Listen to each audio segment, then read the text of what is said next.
biggest issues facing the new mayor? Gentlemen, let's get right into this. I've got a few comments here. Is it education, jobs, safety, the meter lease, $1.1 billion, or machine politics? Let me start with Mr. George Wilborn. I think Illinois, Chicago is no different from most of this country. People are out of work, jobs. People are hurting.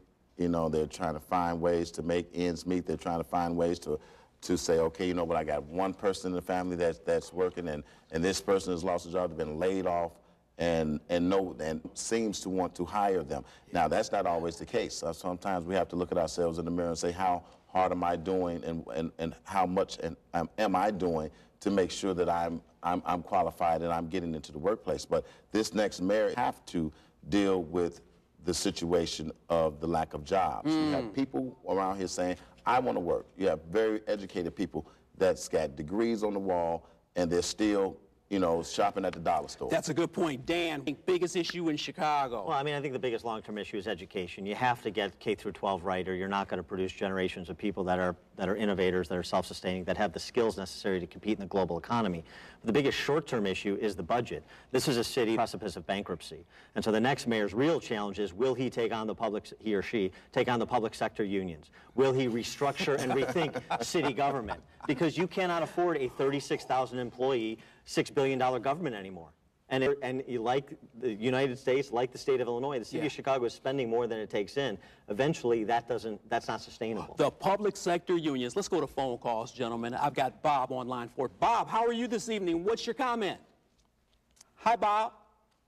Yeah, I wanted to comment that I don't think Rahm, if he's elected, will really be hanging around that long. I think he has aspirations for the Senate and eventually the White House. So I think if he can be stopped at this point, either through the court, which obviously is letting him on now, or through the election to a more capable candidate, Chico, then we will save ourselves a lot of heartache down the road with another slick guy from Chicago. Bob, thank you so much. Dan, George, Bob thinks that Rahm Emanuel is playing political hopscotch. Let me bounce like Peter Cottontail from this job to this office to this office. What do you think about him running for Senate? That's a possibility? No, I think this is his last stop if he gets elected. I don't think he could get elected statewide in Illinois, much less nationally. So I think this is his play. This is, you know, the more interesting thing is, will the next mayor, be it Rahm Emanuel or somebody else, transitionary figure, be a one-termer? And a lot of that is going to depend on, are they willing to make the tough decisions that right-size city government and balance the budget? We'll see. Well, he will be the next mayor, no doubt. You think that Rahm Emanuel is the next mayor? And not only will it not be a one-term mayor, but he's probably going to fall in the footsteps of the Dailies. He's probably going to be the mayor for this city for a very, very long time. So no Mosley Braun, no Chico, no DeValier, no Doc Wall, and Watkins? It's Rahm Emanuel? You know what? I'm going to go back to phones. Let's go to Les. Les, you're on off 63rd with Garrard McClendon and these wonderful gentlemen here. Les, what's on your mind this evening? I want to tell you, I love your program. The Chicago program. George, you're brilliant, like in the tradition of my good friend Aaron Freeman. And Dan, of course, I'm on your email list. Thank you. Now, Thank you. The comment I wanted to make was the inequality of ballot access in this corrupt state of Illinois. Rahm Emanuel, I think, should be on the ballot. However, he is in violation of the statute. As Dan pointed out, the address on his nominations, he has never lived there, let alone in the last year. Now, in my case, Dan, you may know my name, Les Cut the Taxes Golden. The state of Illinois passed a law specifically denying me ballot access, and this case refers only to me, where someone with a nickname that is a slogan cannot appear on the ballot even though he went to the court and legally changed his name. Hey, Les, I got to go. Thanks for the phone call, Les. This is very interesting. I see, Dan, you've got that pensive look on your face. No. I mean, I think that's a really important point that he makes. Look, ballot access should be easier. I mean, ironically, at the statewide level, to run for statewide office, you need 5,000 signatures. To run for mayor of the city of Chicago, you need 12,005. Unbelievable. So, I mean, it's onerous. It's the difference between what should be and what is. Yeah. And what is, I think, should have kept Rahm off the ballot. What should be is a different conversation. Yeah, hold tight, Mr. George Wilborn. I know you like to talk, so does Dan Proft. We got to go to break. Stay with us on Off Third. In less than a minute, mayoral candidate Bill Doc Walsh joins us in the forum. Stay with us.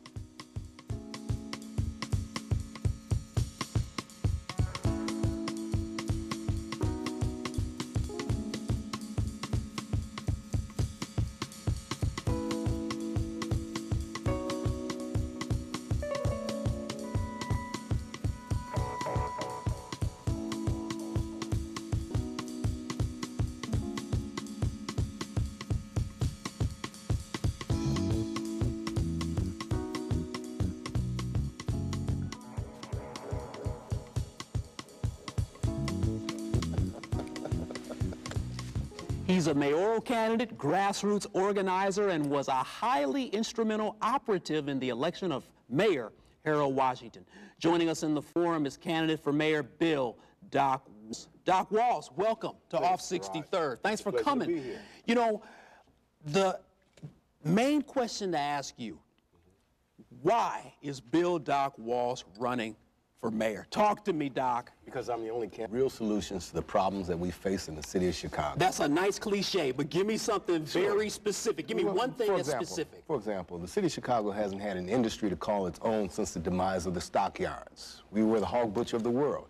And then after it's collapsed, we went over to Gary, Indiana, and piggybacked off of the steel mills. We haven't had our own industry since the steel mills declined and we came back home to higher than usual unemployment, 60% in Inglewood, Lawndale, Woodlawn. We need to know the next big industry is nanotechnology. Nanotechnology is the process by which you make products that are cleaner, lighter, stronger, and more precise. It's the next big step after Silicon Valley. But can you get nanotechnology right here in the Midwest? It's obvious what Sally, they've carved this niche. So have the institutions such as MIT and in the Boston area. But when it comes to Chicago, is this just industrial town? I mean, we're gonna have to shift into technology? Well, no. Okay, we have University of Chicago, University of Illinois, Northwestern University, IIT, DePaul University, Loyola. We have a great city college system. We have Argonne Laboratories, Fermi Laboratories. We're the transportation hub of North America. Okay, We've got vacant factories.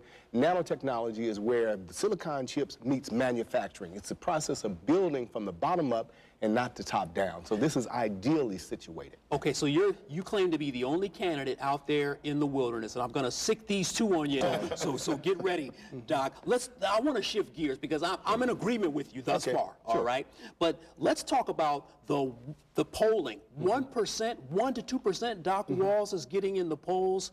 Why doesn't Walsh pack his bags and get out with Dr. Patricia Van Pelt-Watkins? Leave and let the other candidates have the votes. What do you think, Doc? That's interesting. First of all, they don't poll real people. They don't poll people with cell phones. They don't poll my voting base, which is the disenfranchised, people who probably don't even have a landline or a cell phone. So my people will turn out and vote for us in huge fashion. I got 10% of the vote in the last election. We'll more than double that this time around. I'm going to open it up to this forum. Dan, George, have any questions for, not necessarily Doc, but just any mayoral candidate, but ask Doc the question. I'm curious, Doc, when you talk about the nanotechnology, which we all agree is huge, and those factories that, you know, may produce the product, what about the blue collar person? How many people in Chicago that needs a job today, if you was to open up one of these factories, have the capacity to go in there and get a job doing what you're going to be our way to the future? Everybody. Nanotechnology is just building the same products that we ordinarily build, just building them in a smarter, more efficient manner. So you got factories that require laborers, machinists, tool folks. You have the same thing that you have in any other factory. It's just less waste. Oh, okay, this is interesting because you still have to answer his question as it pertains to geographical positioning in the United States and the geographical positioning of people who have college degrees. Absolutely. Dan, you got a question for Bill Doc Walsh? I think one of the real issue is not necessarily these are the types of businesses we'd like to have in Chicago. It's What is it that's, from a policy perspective, what is it that we're going to Chicago an attractive place to locate these businesses in terms of the tax and spending structure, the business climate here that's particularly hostile, which is why Illinois, and Chicago's a big part of it, is 48th in the nation in job creation the last decade. Well, you can bet I'm going to do everything that I can do. Taxes low in Chicago. In Chicago, you can either cut services, increase taxes, or increase your revenue. We're going to increase our revenue. We're going to grow Chicago's revenue base by launching how can you keep taxes low when you're subject to a county board? I mean, is it going to have to be a strange bedfellow situation where you have to kind of hug up with Tony Preckwinkle? Well, certainly you have to cooperate with the county board, but you also have to get businesses engaged in the national and global economy. Launch them out, and put their products, goods, and their services in the stream of the national and global economy and bring new money, jobs, and revenue back to the city of Chicago. The taxes are so hard with Illinois right now. You have governors like the governor of New Jersey running ads here in Chicago. Businesses come here to New Jersey. You know, that's how bad it is here in Illinois. We are in a really horrible situation. And Chicagoans, we're the hub, we're the center of all of this. Yeah. Taxes are important, but it's location, location, location. Chicago is still the center of the world. Let me take one more phone call. We've got a caller on the line. Thanks for calling off 63rd. What's your comment or question? This is Dr. My comment is to piggyback off of the comment that Doc Walt made concerning nanotechnology. I am a person who is disabled that used to work in technology. You have a ready-made workforce right here among the disabled community and qualified seniors as well as blue-collar workers. We can open up those tabs. I think that I understand clearly what Doc Walt is talking about. We have so much empty factories over in Elton. Many of us are not as dumb as the world thinks we are, and forgive me to anyone who is offended by that. They don't use us. They use us for volunteer work. They cap our brains. You know, they give us handouts and then want to put us in nursing homes. That's valid. Thanks for the phone call. We appreciate that. She says that the educational environment's good. There's people here that can do these types of jobs. Agree, Doc? Well, keep in mind, this is a place where the atom bomb was created. Nuclear fusion, nuclear fission. We're good at doing things that have never been done before. To blow up the world, Doc? To blow the world up? But nanotech is going to solve the problems that we have. Yeah. What is it? Give me the reason that a business is going to start here or locate here as opposed to Wisconsin or Indiana or New Jersey or most of the other states that have a more hospitable tax and spending. A factory infrastructure base that's sitting vacant. We have places that would have gone for $40 a square foot in the past, but they now go for $10 a square foot. And we have a rail hub that allows them to export their products out of the city of Chicago into the stream of commerce. So Chicago is not as bad off. Let's quit talking gloom and doom. That's why we need me as mayor of the city of Chicago, because I have the vision necessary to move this city forward and make Chicago forever economically But Doc, viable. Rahm Emanuel is back. Emanuel is like Walmart. A lot of stuff from outside coming in and nothing new. He's average. When people hear Rahm Emanuel talk, they're not going to be impressed. Interesting. But how much money has Steve Spielberg given you? Well, I don't need Steve's money. I've got the people of the city of Chicago. I've got votes. You know, you say you have votes, Doc, but when we look at the top 4 candidates, they may have more votes. Doc, why don't you just drop out now? According to the media. That's a Media that's great. is the message, Doc. The media is just one component. There are 5 stages to a campaign. Management, message, money, media, and manpower. They're just one small component, and they can't hoodwink everybody. I'm the thinking person's candidate. In all due respect, Doctor, you know I've known you for years. I know you to be a very good man, and I know you to be a highly intelligent person. But one thing I want, and I think a lot of people want, they want honesty. They want realism, you know, and I think, you know, and he's saying, kind of saying, Chief, why would you drop out? But I mean, I need someone as a father to be realistic. Realistic in where we can go, realistic in what we can do. So give me an example of one Rahm Emanuel policy that stresses that. Excuse me? Give me an example of one Rahm Emanuel policy that you would agree with that stresses that. Well, you know what? I agree with several things, policies.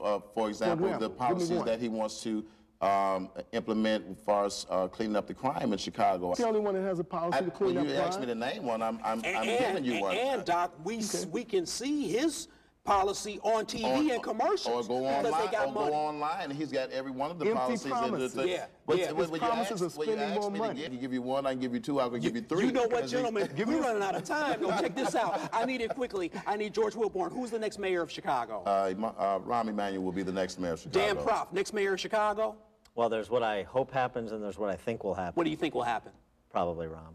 Who's the next mayor of Chicago? Bill Doc Walls. Oh, Lord have mercy. Hey, the time goes so quickly. Gentlemen, before we end, congratulations to the Chicago Defenders Men of Excellence honorees tonight. A big thanks to my guests tonight, Dan Proft, George Warren, and Bill Doc Walls, for being on Off 63rd. And we thank you at home for watching WYCC, giving you public affairs, politics, education, and pop culture. Thank you for watching Off 63rd tonight. Chicago from the beach burbs. I need you to stay positive, keep your head up, and always be encouraged. We'll see you next week.